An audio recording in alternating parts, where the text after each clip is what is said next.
live, coming to you from Baton Rouge, Louisiana, in front of the Alexander's Highland Market. Our sponsor today is Zoe's Kitchen. I think it's called Zoe. Is it? No.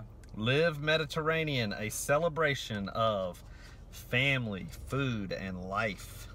Does it really say that? Yeah, on one side of my cup says it. Live Mediterranean, live Zoe's, and it says right here. No. See it right there. Let us celebrate. And it was tasty. I had a steak sandwich with falafel. I ordered a Mediterranean salad. It was not what I thought it would be.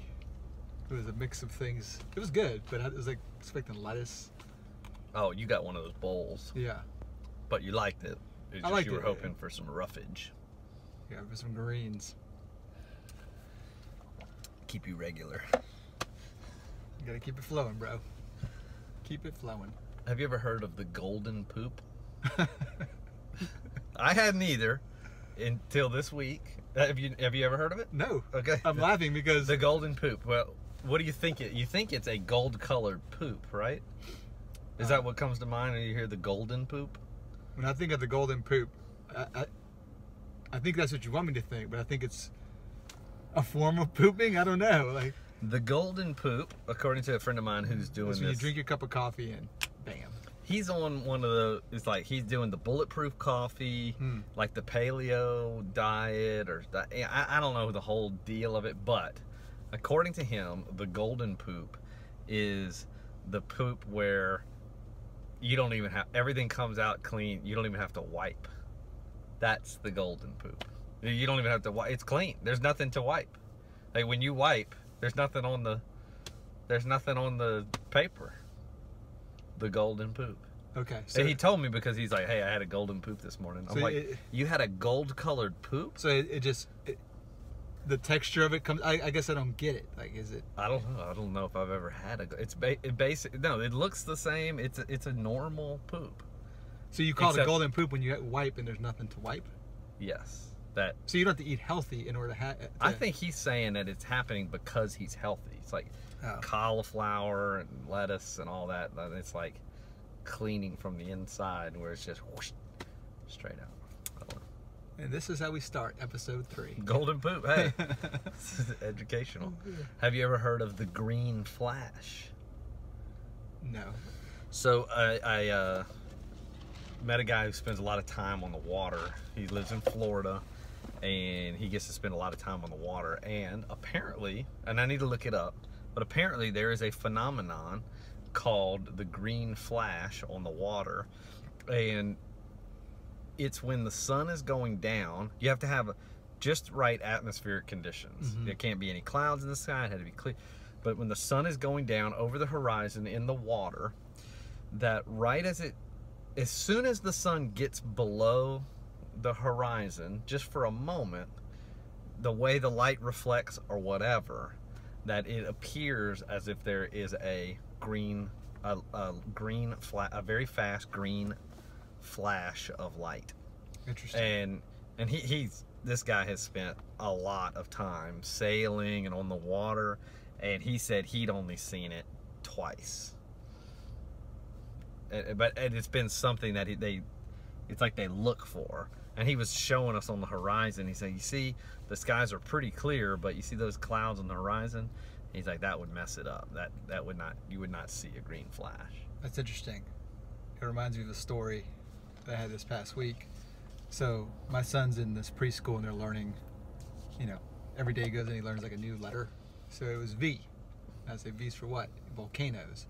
I was like, do you know what a volcano is? He's like, no. So we went online and looked up like volcanoes erupting, and he had this volcano where the lava was coming out, and all of a sudden like lightning started flashing within the lava. It was pretty crazy looking. What happened? What's the deal with that? I just think it's the way the lava is coming out, and I don't know if it's the atmospheric pressure or something, but it's causing lightning to come through the lava. Does it just look like lightning, No. or you think it is lightning? No, it's lightning. You can see it. Like imagine lightning inside, like lightning flashes inside. in the orange and lava. Yes, it's coming out of the mountain. Lightning. And how'd you watch it on the internet? Mm-hmm. Maybe we'll have to try to find that clip. I'll try to find it. I can add it in right here.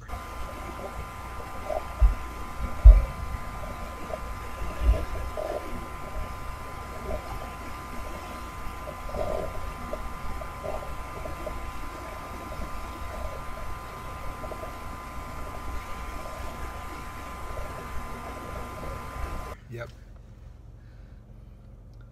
What else? So what happened with him and the forgiveness story where he was asking for forgiveness? So, This is your son. How old is he? He's 4. 4 years old. 4. Okay. So I believe that God gives us children to teach us His heart, right? To teach us what it's like, how He feels towards us. You know, the love we have for our children, the mercy He has for us, the patience He has with us. But also, you get to learn from your child how, you know, how their response to you is how God feels. So, for example, my son did something. I think he kicked something. He tried to kick my coffee cup out of my hand. Like You're sitting. He was doing out of anger, like he was mad. Hold on. I'm sorry, I wasn't listening. Ow!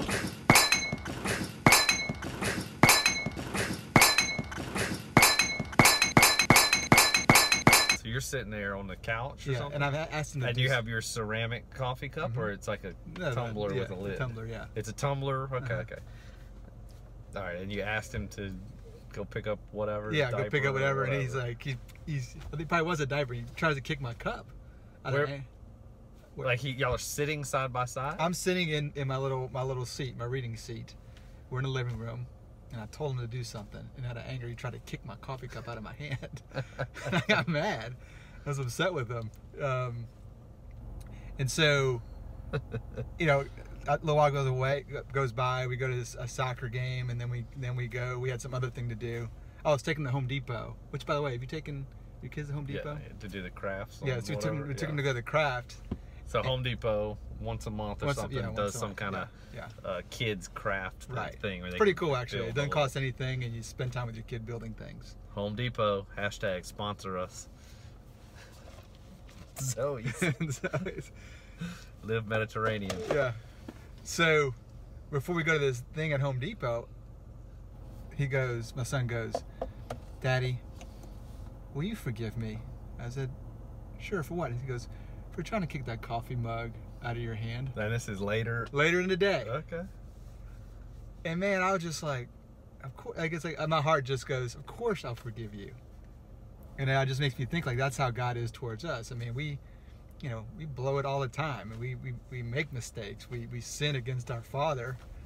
But how much God loves for us to go, "Daddy, will you forgive me for whatever it may be?" And so it's just interesting to really see. It touched me that Luke came up to me and asked for forgiveness for something that he did. And so when you confess your sins, it's not only it's something we're called to do, but also it pleases our Father when we do that. And we go to Him like a child and say, "Daddy, will you forgive me for, whatever." Interesting that he was even still thinking about it. Yeah. Like later that day. You know? Yeah.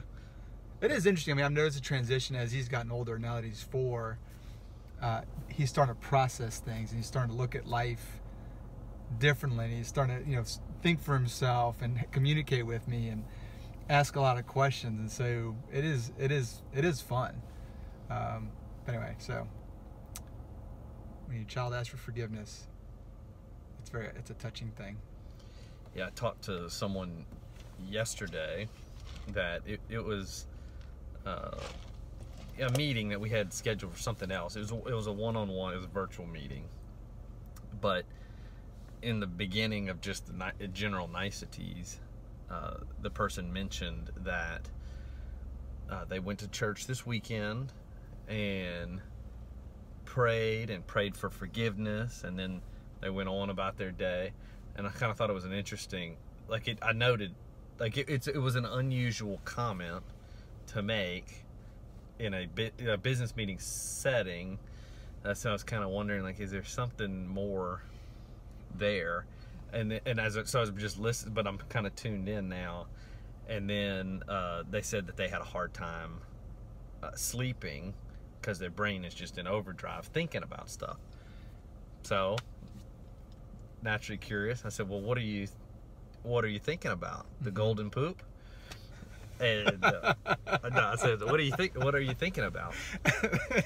And the basic thing was that that she had gotten pregnant before getting married, and it's like now her life had taken a shift. And not that the baby was a mistake or anything, but that it's like she was wrestling with the old life, her old life, full of potential, and now the reality of her new life, which is still full of potential. That's what I reminded her of. It is still full of potential, but now there's also like another life that she has to consider. That, and it's a heavy load. It's not something that she thought. So we got into this, deep conversation about, all of that. But it was someone this week had used an example of a car, that your car has a big windshield and a small rear view mirror. And that what she was doing was spending a lot of time staring at the rear view mirror. In fact, she was really probably turned around completely looking out the rear glass. And I just kind of use that as an example of, like, it's not really healthy to totally fixate on the rear view mirror. Like, it's good to remember things that have happened and learn from them, and all, the good and the bad, the things that you're thankful for, the things that you wish you'd have done different. But you can't fixate on that rear view mirror, otherwise you're going to get in a wreck. Let's look at the new, that old life is gone. Like, that is no more. That old life is gone. Like, now you have a new life, and it is a different life, but it can still be a good life full of promise. And I use the example of a hamburger versus pizza. It's like, they're different, but they're both good. Like, and just because you made a mistake, like, God is not angry. Like, you don't have to keep asking. Like, he's not angry with you. Like, he had a great plan for your life, and you did some things your own way, like we all do, and those plans change, but they're still good plans. So you can't continue grieving over the old thing. Like, you have to come out of the graveyard into the new life. Like, come on, like, now it's time to move forward. It's the baby's, it's a 1.5 years old. It's like, but it's just the struggles of being single mother, which is incredibly difficult. But doing things out of order. But it had to do with forgiveness, that she's beating herself up over forgiveness. And so that's what I just tried to remind her about, is God, he hears your prayers of forgiveness. If you've asked for that before, it's not like you have to continue every Sunday, making penance. I've heard somebody say, if you keep asking forgiveness for the same sin, it's almost like you're saying the cross wasn't enough, right? Like, you're going, Jesus, please forgive me for the thing I did 10 years ago, and you keep saying, please forgive me. He's like, it's done. Like, I've forgotten about it. It's over. You reminded me of a situation that happened this week. So, with 2 kids under 4, trying to keep a house in order is just very, very hard. So my wife is listening to, it's like one of those webinars about how to, kind of strategies on cleaning better. Like, it's like, as a parent of young kids, you just feel like you're always cleaning and you never arrive to a clean house. And so this lady talking was actually giving great ideas, but she said one of the key things you want to do is have a mindset where you're not going, I have to clean. Oh man, I have to clean. I got to clean the kids' room. I got to clean the bathroom. It's like, I get to clean. I'm thankful that I have a house to clean. I'm thankful I have a house for my kids to have security and safety. And I thought it was interesting because, as a parent of young kids, sometimes you will look back and go, man, it was just so much easier when I was just married. It was so much easier. You can at times become resentful. And what I've been doing lately is anytime I start to feel that or just get frustrated with the repetition of trying to raise kids and it feels like you're doing the same thing every day. I mean, I did it this week. I said, I get to be a daddy. I get to be my kid's father. God chose me to be the one to raise them. And just saying that shift, instead of being resentful of having to do these things, like when I said I get to be or I get to do these things, it changed everything. Yeah, this is a slightly different direction on that same topic, but I find that when I'm looking in the rearview mirror back at how things quote unquote used to be, like how it was before I had kids and all that, that I tend to not remember the crummy parts. Sure. I tend to remember the fun stuff, but I don't remember the lonely nights or Yes. the dirty club, you know, or, you know, I don't remember all the negative things. Sure. You know, the rough language or dangerous situations, or like I tend to gloss over those things and just remember like only the positive things. And so in that conversation with that lady, that was kind of the same thing of you're reminiscing about what life was like single without kids. I was like, but you're probably not being on sometimes your memory, I said it in a way like sometimes my memory plays tricks on me and I only remember the positive things of how fun it was to go out in New Orleans and how we laughed and had a great time, but didn't really remember all the, you know, terrible stuff that happened. No, but that's true.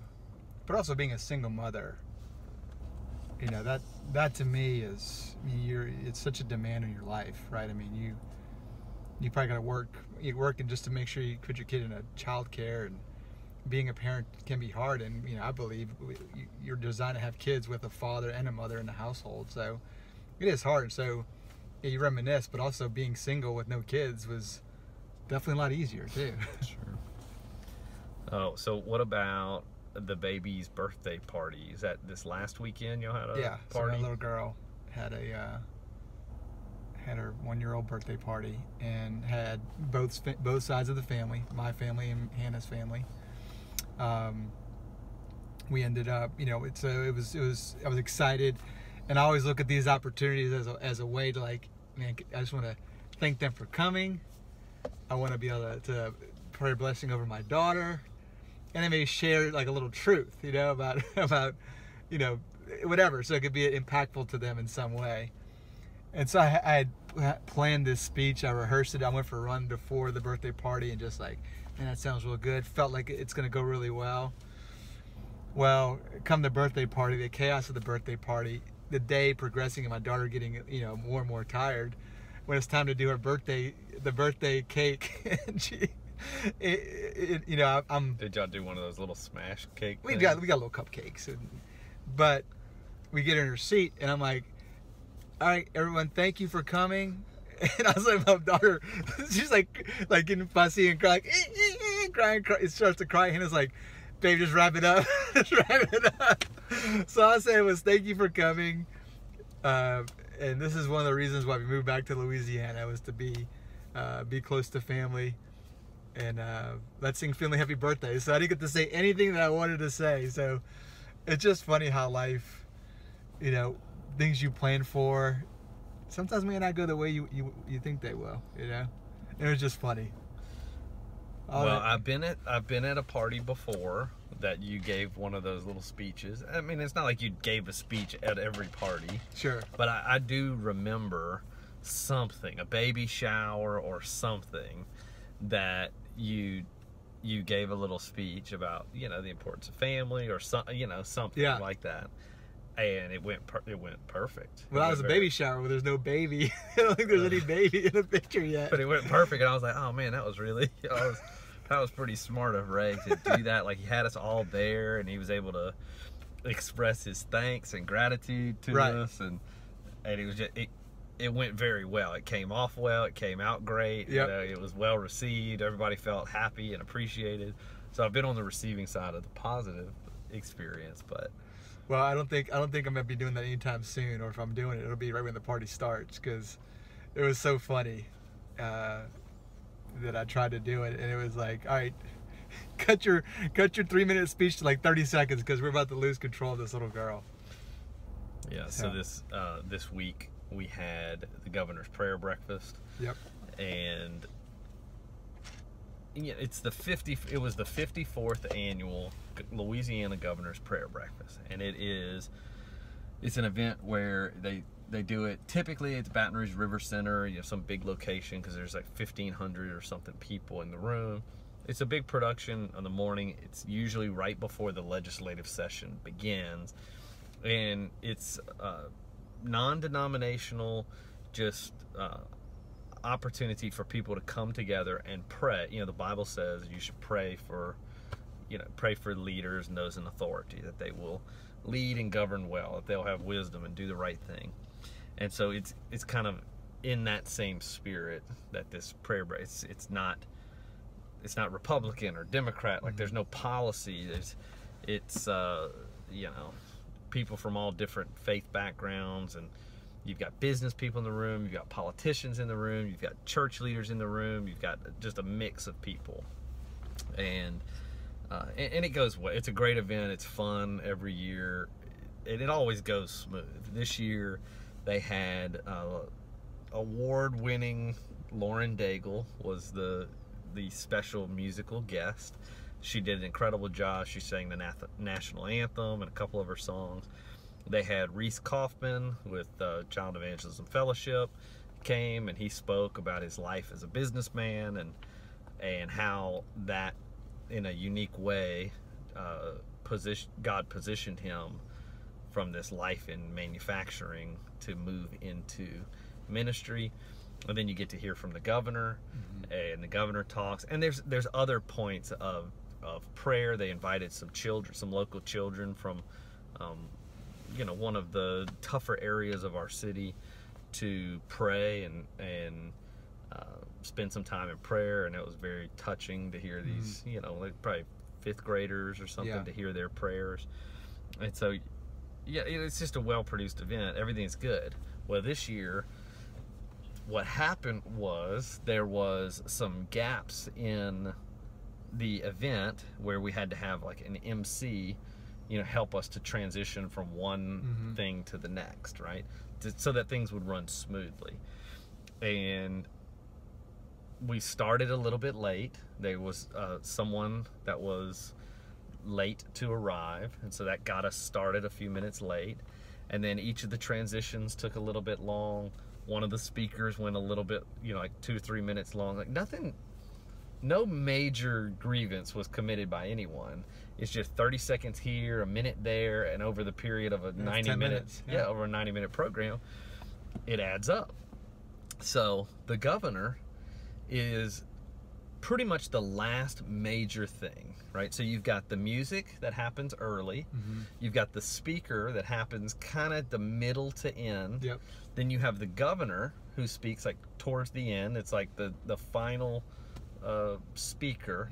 And then you have kind of the closing prayer and, like the final quick hits. So when it got to be the governor's turn, we were already over time. Yeah, it was like already 9 something. Yes, it's supposed to end at 9, and we were already over time. And so a staff member, like you got the hook, they gave you the hook at the party, cut it short, let's just do this cake. Well, his chief of staff passed a note to the governor to say, cut it short. And the governor handled it, which I was very impressed this week, and I always am, with how people like Reese Kaufman and people like the governor, John Bell Edwards, and his wife, Miss Donna Edwards, how they handle things with such grace. Like,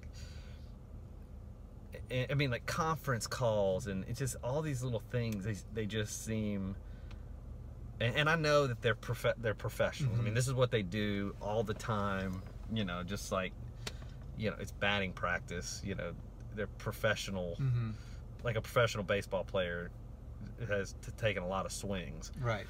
And I know that, but still, it's like every time like that I have the opportunity to get to see how they do, it's like you pick up little things of how they are just graceful in their comments. And so I've noticed that they tend to be a little bit slower to do anything, right? So they'll have a staff person that kind of indicates on to the next thing or whatever. So like I'll find that they'll be picking up their papers, like, kind of there's these filler activities that allow time for something else to take place where they don't have to be the initiator of, oh, I have to go. You know, like, okay, but it's time for me to leave. Like, it's typically a staff person that comes up and says, you know, Governor, it's time to go. But they, another one is in greetings. When they greet people, instead of saying, it's nice to meet you, they say, it's nice to see you. It's nice to see you, nice to see you. Which, it's a little thing, but if you say to someone, hey, it's nice to meet you, they say, oh, don't you remember? I met you at the fundraiser last year. And then they're like, ugh. Then they have to say, no, I don't remember you. You're insignificant to me. Or they say, oh, yeah, I remember. I just must have forgot. I'm a forgetful person. Like, there's no... So it's like these little things that you see that they do, and like these little systems that are in place. But wait, pause. So that to that point, it's nice to see you. What is everybody long to experience when you're with somebody? That I'm seeing, that when I'm talking to you, that you see me. You know, so I think it's also another little strategy of like, hey, it's nice to see you. Yeah, nice to see like you. I'm noticing you. You know, nice to see. One of them did ask me, in a way, like, have we met before? Did we meet before? And it was like they were being honest, that they couldn't really remember. It's like a nod. Wait, are they saying this to you? Or they said this to me. Okay. They said, now we've met before. Now the governor did it, and another person did it as well. Yeah. Not this time. The governor's done it in a previous year. Have we met before? Which is another nice way of saying, I don't really remember you. I don't remember. It's a nicer way to say, I don't remember you. Can you remind me? I mean, it's the governor. He meets millions of people. Yeah. You know, it's like, I don't expect him to really remember me, but it is a nice way to kind of like bring it back up. Because then, now have we? It is in the tone that you say it too. Now we've met before, haven't we? Haven't we met before? And you say, yeah, yes, sir. We met at the such and such football game, or blah blah blah. And he'd be like, yeah, with Bobby. And you're like, yeah, oh, Bobby, yes, yeah, oh, that's great. You know, like it's just like these little, and there's hundreds of them that they do. Like anytime you get to see them or be interacting with them. But you remind me of a story that somebody had told me about President Bush. So when Hurricane Katrina happened years ago, these friends we know went to this event where the president was there, and he walked in and was shaking everybody's hand and, hey, this is so and so, this is so and so. And then as the president left, he told these same people, he told them goodbye, like, goodbye, Charlie. Like, he remembered their name after meeting all these people in the room. And this friend that told me the story, she was so impressed that he met all these people in the room, and when he left and said goodbye, he remembered her name. That's pretty strong, yeah. Yeah, I can't do that. So somebody challenged me. I said the same thing recently about a different subject, and they said you would remember if it was important to you. And I was like, oh. And that is the truth, because I remember the governor's name. I remember the governor's wife's name. I remember Reese's name. I know Reese's wife's name. It's like they say I do believe they train on it. But I heard a similar story with George W. in Austin at their fundraisers when they were still in Texas running for governor. And he would have a staff person that knew all the people. And the staff person would tell him as they were going to greet the next person, now, this is Bobby Smith. He's from Texas A&M. And then W transitions and, Bobby, how are you? How the Maggies doing? Yeah. Like, there was a staff person like going through help coaching him up, like on the, which again, I think it's like, if you recognize a shortfall, that's a difficult, which you have to imagine it would be any type of, those type of leadership, political positions, those type of things, it's going to be hard to remember all those names. Like, and so if you struggle with it, then those high achiever, high performer type people, like, a lot of times they build in these systems to help shore up the areas that are, that they're struggling with. Well, you said something that I guess the mindset would be, when you meet somebody, treat it as this is the most important person in the room. I mean, that's a great point. If it was important, I'd remember that person's name. I think in my mind, I'm moving so fast that I may be shaking your hand, but I'm already on to the next thing, which is not the best way to do things. Yeah.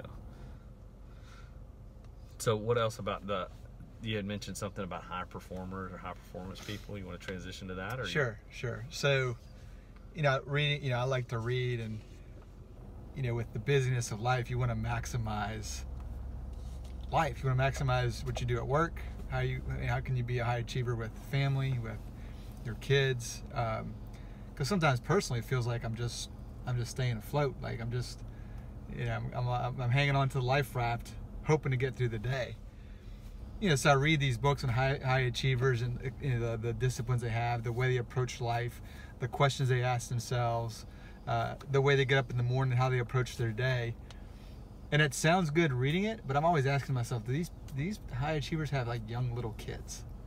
Because they're doing these things where it sounds like, hey, this sounds good to do and practice, but you got the wild card of a kid waking up in the middle of the night. Yeah. You just got. I feel like kids are. There's somewhat of a routine, but they're also kind of a wild card. Sure. Yeah.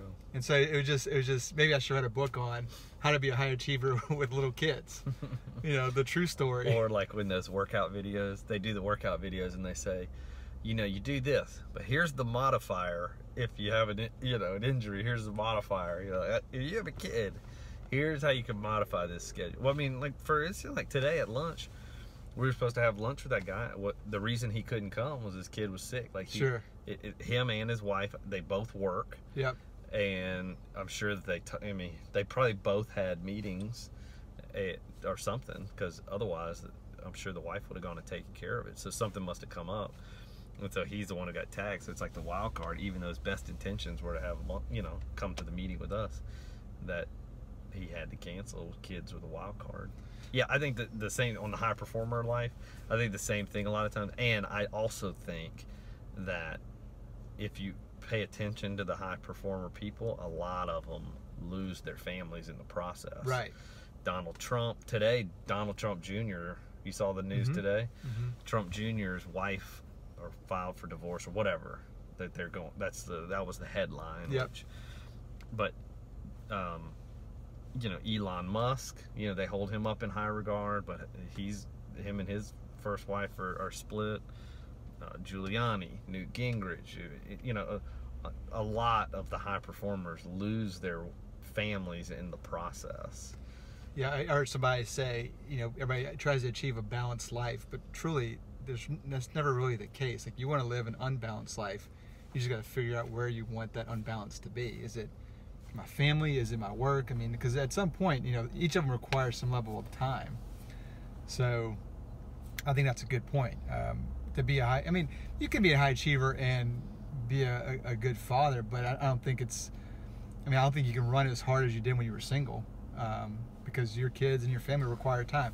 And personally, I like being home early to go take my kid to soccer practice. I like getting up early and not getting to work at 6 o'clock in the morning. I like getting up and get my son ready for school. I enjoy those things, and to me, those bring joy.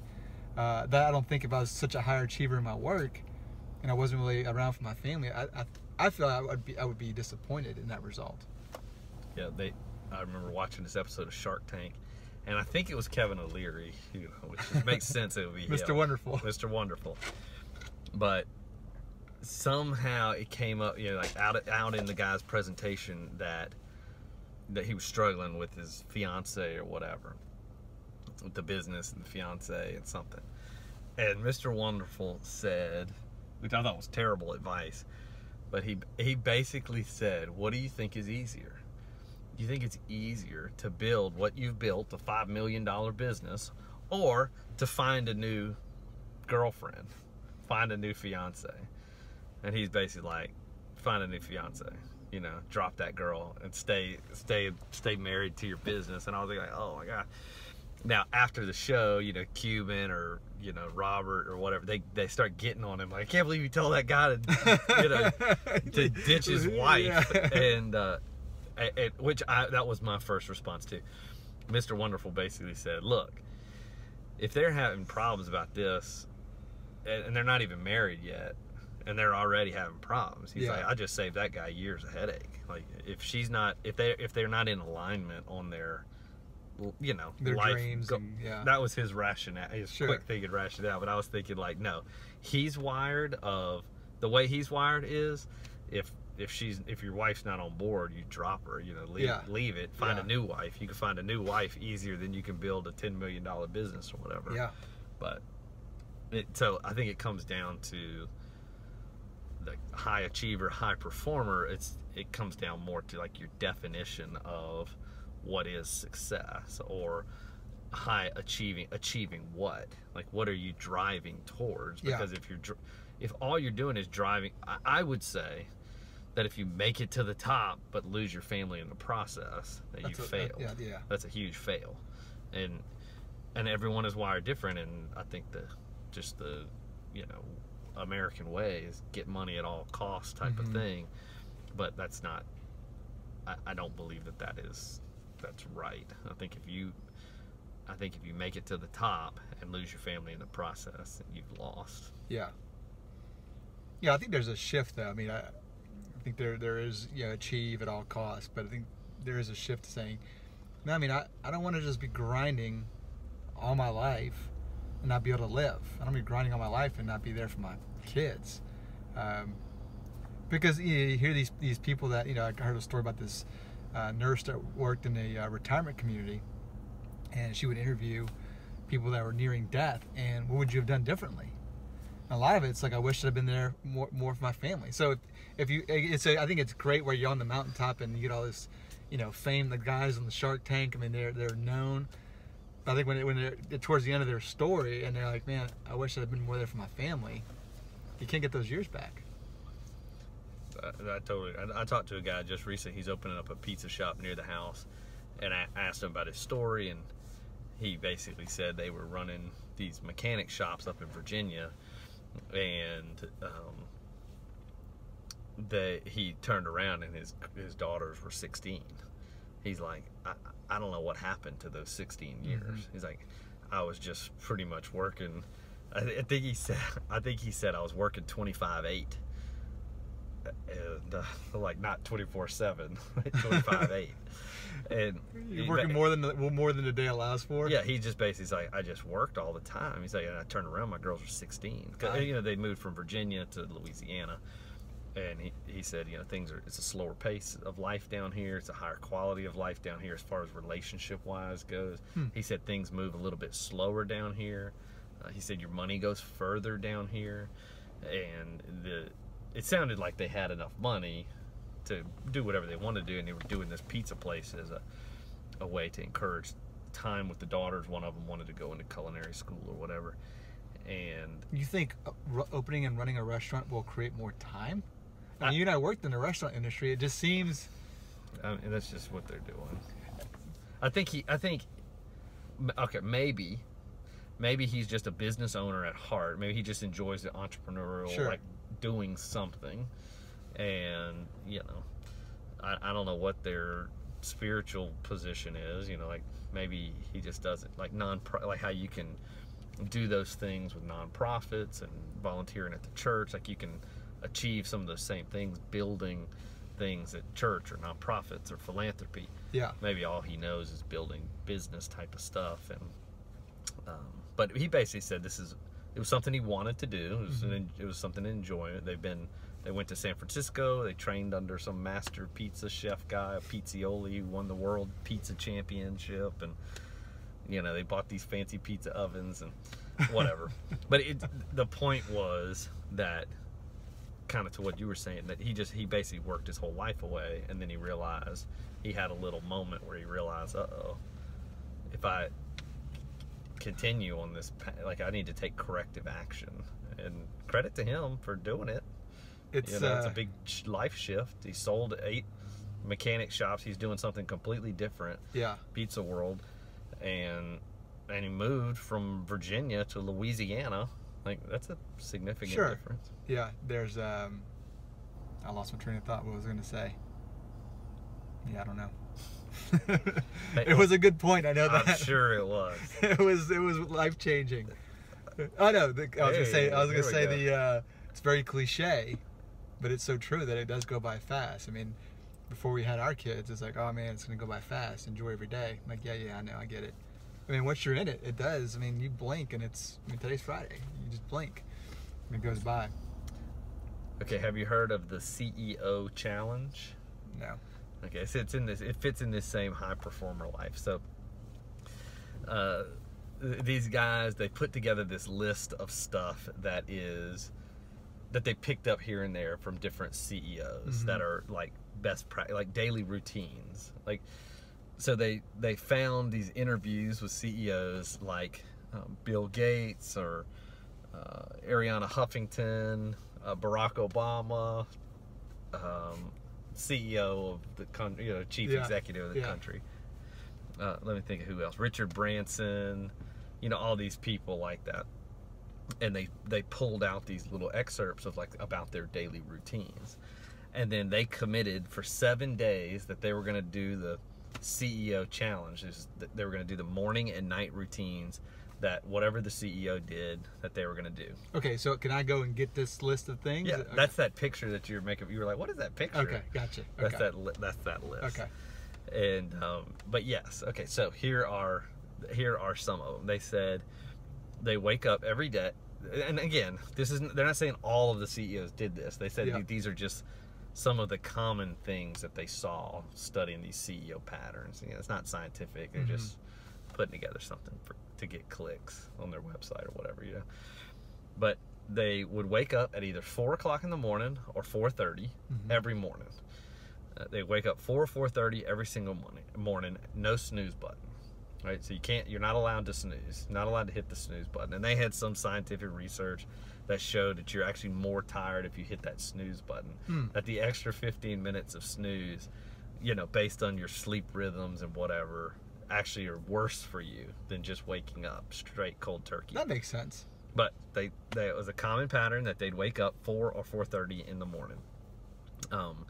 Then they typically ate a breakfast, which interestingly enough, Barack Obama said, talking about family, he said of all the things that pull in them in different directions, that they really weren't able to do family meal times together. So family breakfast time was the only time that they really had together as a family.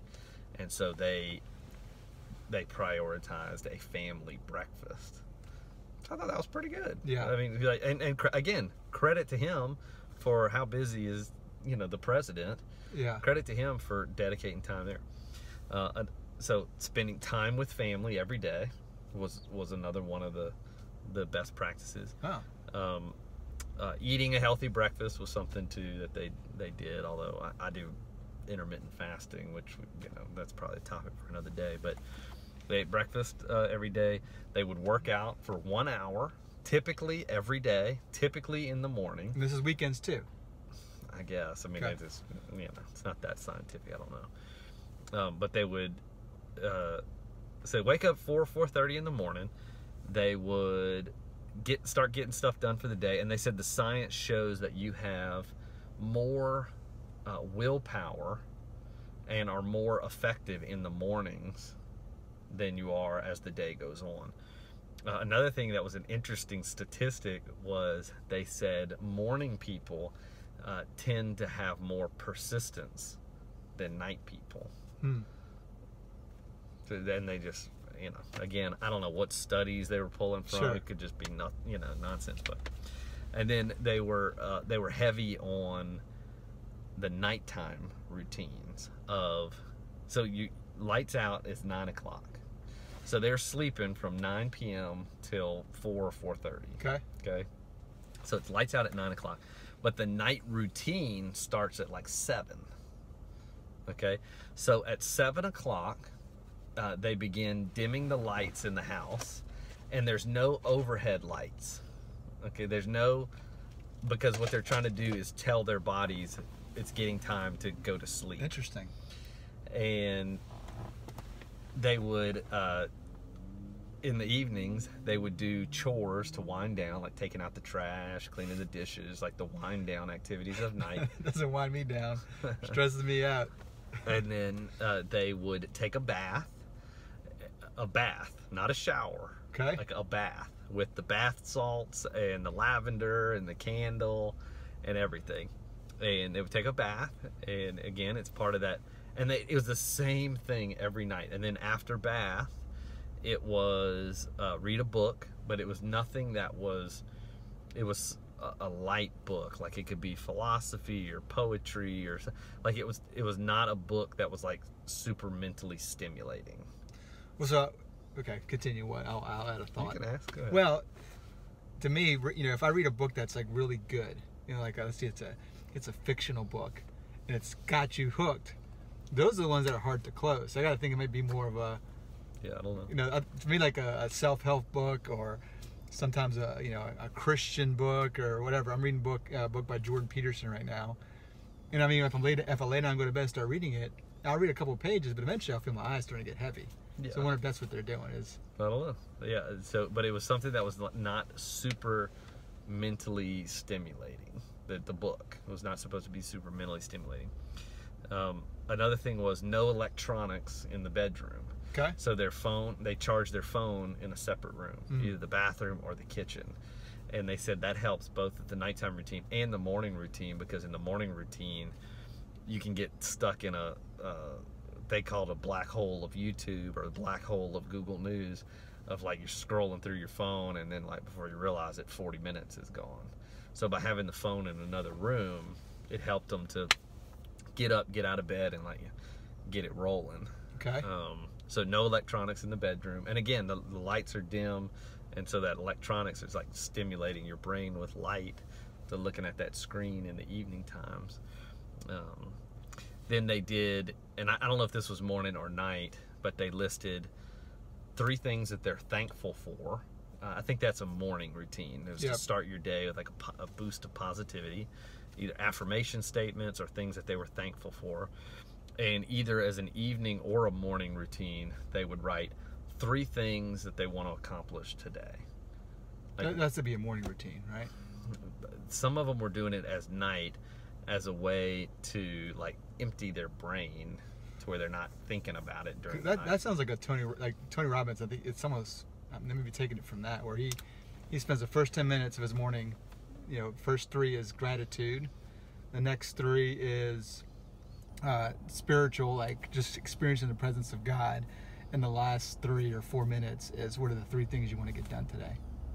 I bet they got it from there. Maybe. I don't know. They didn't mention that. Yeah, that's so clickbait. But that was basically the routine, was wake up at 4:30, no phone in the bedroom, and the same night routine every night was I'm trying to do some of those. Yeah, I think it's good. But what made me think of it was you saying like, okay, yeah, well, what's the modifier for if you have kids? Like, how do you make those routines work and have kids? Which I thought was interesting that Barack Obama, his modifier was instead of a family dinner meal, he still wanted to prioritize family, so he just did family morning time. Yeah. Well, and all of the people who took that little challenge, there was like 4 or 5 of them that took the challenge, they all said by day 7 that they were going to maintain some, if not all, of those routines as part of their ongoing life. Maybe we could try to do it and then report back next week. I don't know drinking our coffee, man, at 4 a.m. wake up. Yeah, I don't know if I'm ready to. I would say I'd be open to trying one, like working out. I'll try the bath salts. Yeah, I'd be open to thinking about it more, about what would we do, and then locking it down. I'd be willing to try something in that. But I think part of the modifier is you got to get your wife on board, because if you're saying lights out 9 o'clock, like they have to be on board with the routine to a certain degree. I'm looking at this. I can do most of those. That 9 p.m. shutdown, I think, is very realistic. Yeah. Yeah. Another one that that said that I see on the list is making their bed first thing in the morning as like checking a box. Like, there's a sense of accomplishment right out of the gate. That's good. And they plan their day. They spent time in the mornings to lay out the day. I think at some point we should say, let's try it. Let's try something. Let's figure out what we want to do and what the modifier would be for kids, and then let's try it. Well, speaking of modifiers, So I was fortunate to attend the governor's prayer breakfast. Really proud of you, seeing you up there and doing your thing, sitting next to the governor. Got to sit by your family and your friends, and your brother was there. And everyone was so proud of you. But anyway, I almost didn't make it. Something about this, getting up early. So wake up, and I'm getting up early enough to get there on time to actually have breakfast before this event starts. And all of a sudden I hear my son just like gagging, like that. And I go in there and grab him, like, what's wrong? He's like, my throat. I grab him, take him to the bathroom, and just puking all over me. That happened multiple times. So I almost didn't make it. So this CEO challenge, that event may have disrupted the whole thing. But if I get up at 4 in the morning, there'd be a lot I could accomplish before Luke wakes up. There's a lot I could do. That is what these people said also, was 9 o'clock. They felt like a whole day had been accomplished already, and they still had a whole day in front of them. Yeah. Several of them said they got through all their emails, they were at work on time, they'd already felt like a huge sense of accomplishment. Yeah. And a guy, I talked to a neighbor recently. He wakes up at 4 every morning. And he, former Marine, and he said, I don't know why. He said, I have always woke up early ever since then. He's like, I don't know. I said, well, why do you do it? And he said, well, it just kind of gives me a couple hours to myself and get things done before everybody else starts waking up. What time do you wake up? Normally, 6 or 6:30. And I'm probably looking at my phone until 7, and sometimes it's work, but if I'm being honest, it's probably 75% not work and 25% work. Like if I get a message from somebody, during the night that's work related, I may address it first thing in the morning. I have some folks, staff as well as clients that are international, so sometimes I get requests for proposals and things that happen at like 3 in the morning that I don't get them. But when I first wake up, as soon as I grab my phone, which again, if my phone was in another room, then I wouldn't even start. I think that's key to this thing you mapped out. I think that not messing with your phone or getting on the computer is part of that efficiency. Because I do the same thing. I can get up early, but I'll just start messing around and reading nonsense, and all of a sudden it's like 6:30, and kids are awake, and I've done nothing.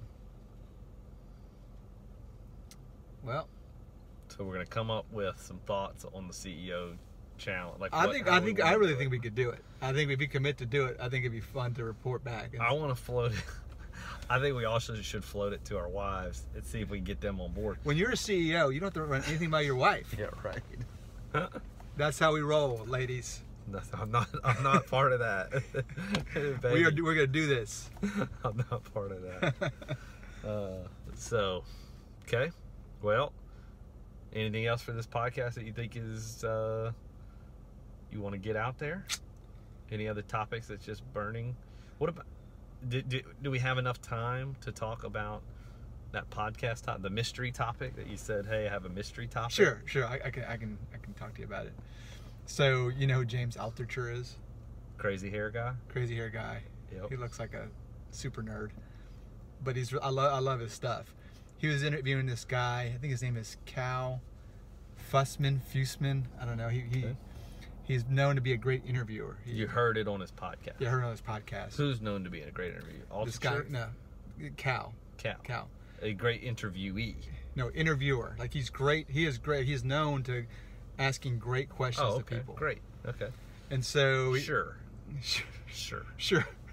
All right. We'll meet to that story one day. And he was saying, when he first started out, he got to interview Gorbachev, and so. He's like, all you got is 10 minutes. 10 minutes to talk to him. And it was during the Cold War and all this stuff. And so it's like, every time Gorbachev would get somebody, it was always a question about nuclear, disarming the nuclear warheads. And so he goes in there and says, he asks him, so what is the greatest lesson you learned from your father? And he asked this very disarming question. And so he's saying, like, questions are able to unlock what's inside of people. And he did it. He's like, he gave classes on having conversations, and he's teaching a class, hey, you two interview each other. And so he said, let's modify some of the questions and let's see what happens.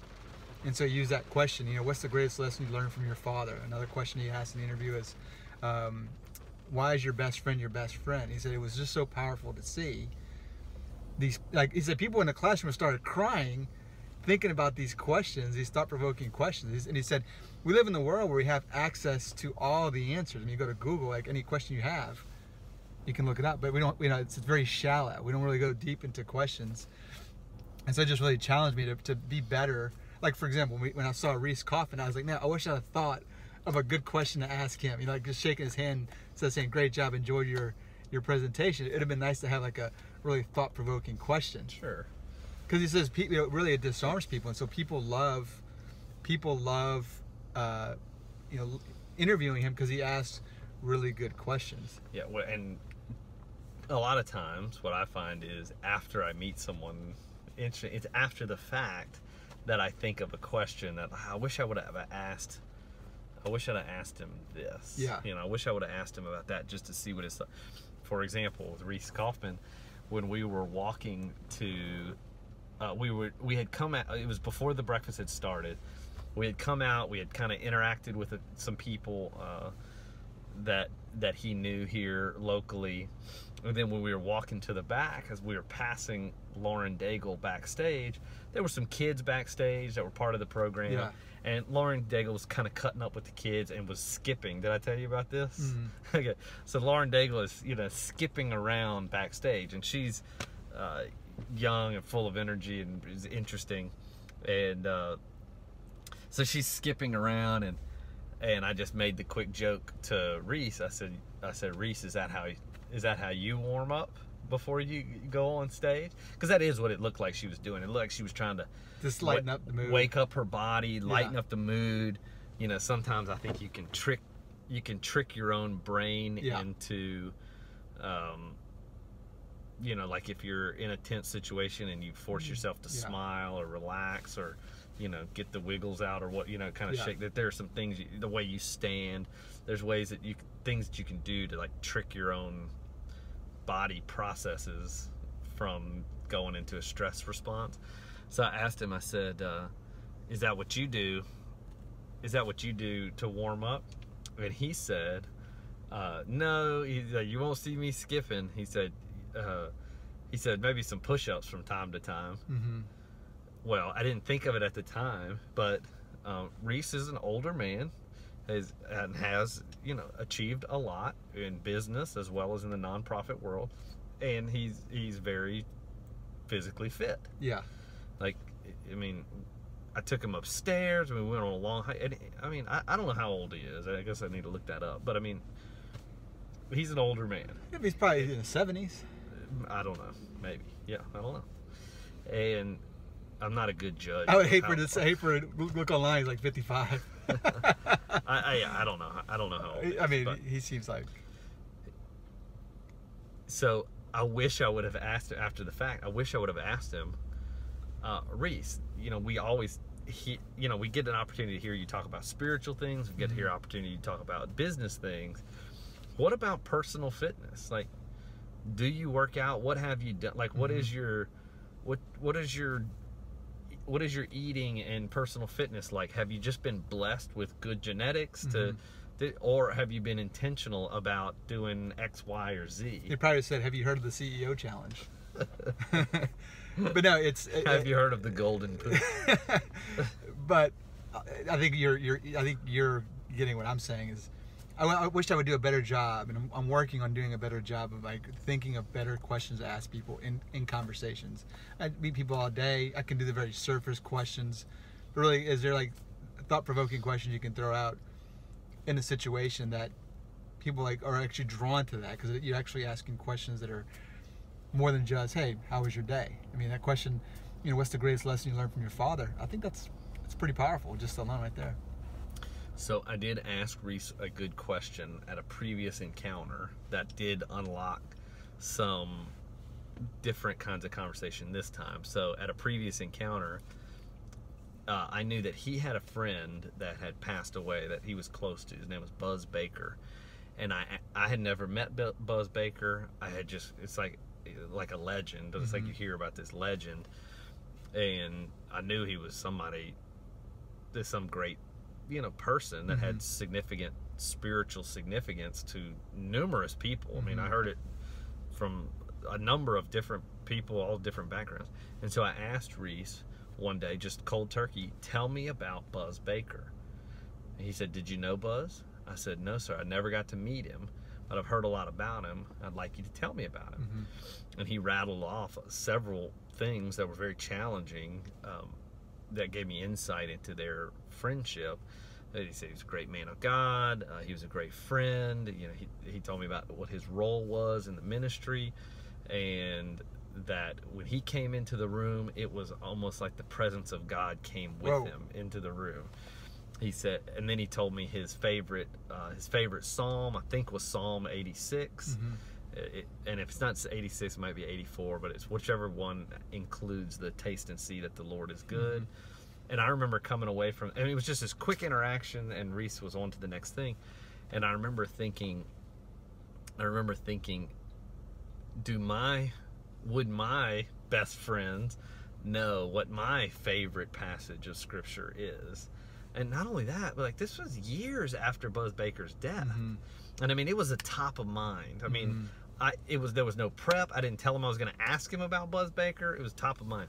Well, so this year for Governor's Prayer Breakfast, when you walked up and Aaron walked up, I introduced y'all as hey, this guy is my Buzz Baker. Aaron. Yeah, DuPont. Okay, I was like, Giannis wasn't there. The other Aaron. I said, hey, I was like, Reese, this guy right here, this is my Buzz Baker. And he kind of laughed, and I can't remember if he said it with you or with Aaron, but he kind of he said, real quick, again, no hesitation. He said, do you pray for each other? And in a very nice way. Yeah. I mean, it wasn't like kind of challenging. He said, do you pray for each other? I just kind of shrugged my shoulder. I guess in a general sense, and maybe sometimes we do, but if there's a specific request. And he said, I would encourage you. He said, one thing that really strengthened Buzz and I's relationship was prayer. That at the end of every meeting, Buzz would say, well, what can I pray for you about? And then he would pray for that thing. And then I would ask him, well, what can I pray for you about? And then he'd pray for that thing. He said, and over the years of us doing that, we really got to know each other's heart in a different way. And he said, so he kind of issued this friend challenge of, he said, I would encourage you to pray for each other. So friend challenge and CEO challenge, we got to accept them. Yeah, I think it's a healthy, both of them are healthy challenges. All right, I'm gonna drive us to my car. All right, very good. Record that. Podcast Here we complete. go. Thank you, Zoe. Zoe.